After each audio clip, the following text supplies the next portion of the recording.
दोस्तों, जिंदगी की इस दौड़ में हर कोई सफलता पाना चाहता है। सुबह से शाम तक इंसान भाग रहा है, कोई नौकरी के पीछे, कोई व्यापार के पीछे, कोई शोहरत और पहचान के पीछे। हम सब अपने अपने तरीके से सपनों को पूरा करने की कोशिश करते हैं, लेकिन एक सवाल हमेशा मन में गूंजता है, क्या यही असली सफलता है? क्यों इतने पैसे कमाने के बाद भी इंसान भीतर से खाली महसूस करता है?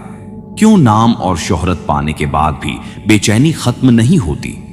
और क्यों कभी कभी एक साधारण किसान, एक साधारण गृहस्थ या फिर कोई सन्यासी भी भीतर से ज्यादा शांत और संतुष्ट दिखाई देता है? तो आज सनातन के सफर पर हम जानेंगे कि गीता और सनातन दृष्टिकोण से सच्ची सफलता किसे कहते हैं। लेकिन आगे बढ़ने से पहले इस दिव्य दरबार में अपनी हाजिरी लगाइए। वीडियो को लाइक करके, चैनल को सब्सक्राइब करके और कमेंट बॉक्स में लिखिए जय श्री कृष्ण, राधे राधे। तो चलिए जानते हैं स्वयं श्री कृष्ण से कि असली सफलता किसे कहते हैं। आज के समय में सफलता की परिभाषा बहुत बदल गई है। हम सोचते हैं जिसके पास बड़ी नौकरी है, शानदार बंगला है, महंगी कार है, समाज में नाम है, वही सफल है। लेकिन सच ये है कि ये सब अस्थाई है। पैसा कभी भी घट बढ़ सकता है, शोहरत पलक झपकते बदल जाती है और रिश्तों का भरोसा भी कभी कभी डगमगा जाता है। अगर सफलता सिर्फ इन्हीं पर टिकी हो तो क्या यह स्थायी कहलाएगी? भगवत गीता हमें सिखाती है कि सफलता का असली मापदंड बाहरी चीजों में नहीं, बल्कि इस बात में है कि हम अपने कर्तव्य को कितनी निष्ठा और समर्पण से निभाते हैं। गीता का सबसे बड़ा संदेश है, कर्म करो, फल की चिंता मत करो। यानी सफलता इस बात में नहीं कि हमें कितना फल मिला, बल्कि इसमें है कि हमने अपने धर्म और कर्तव्य को पूरी ईमानदारी से निभाया या नहीं। महाभारत के युद्ध क्षेत्र में अर्जुन भी इसी दुविधा में फंसा था। उसने सोचा, अगर मैं युद्ध जीत भी लूं तो रिश्तेदारों के वध से मुझे क्या मिलेगा? यही असफलता है। लेकिन भगवान श्री कृष्ण ने उसे समझाया कि तेरे लिए सफलता युद्ध जीतना नहीं है, बल्कि धर्म के मार्ग पर खड़े होकर अपना कर्तव्य निभाना है।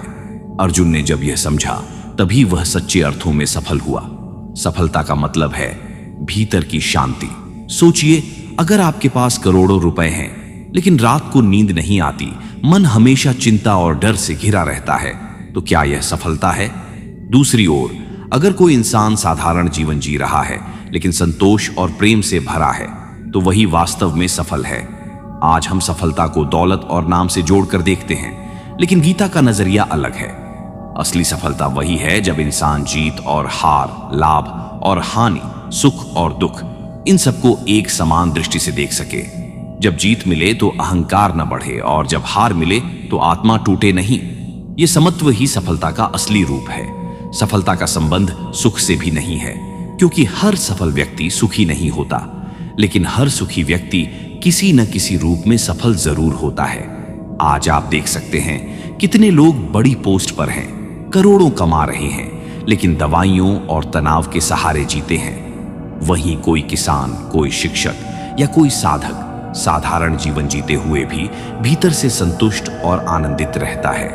भगवान श्री कृष्ण ने यही बताया कि जब इंसान अपने काम को सेवा और समर्पण की भावना से करता है, तब वह भीतर से शांत होता है और वही उसकी असली सफलता है।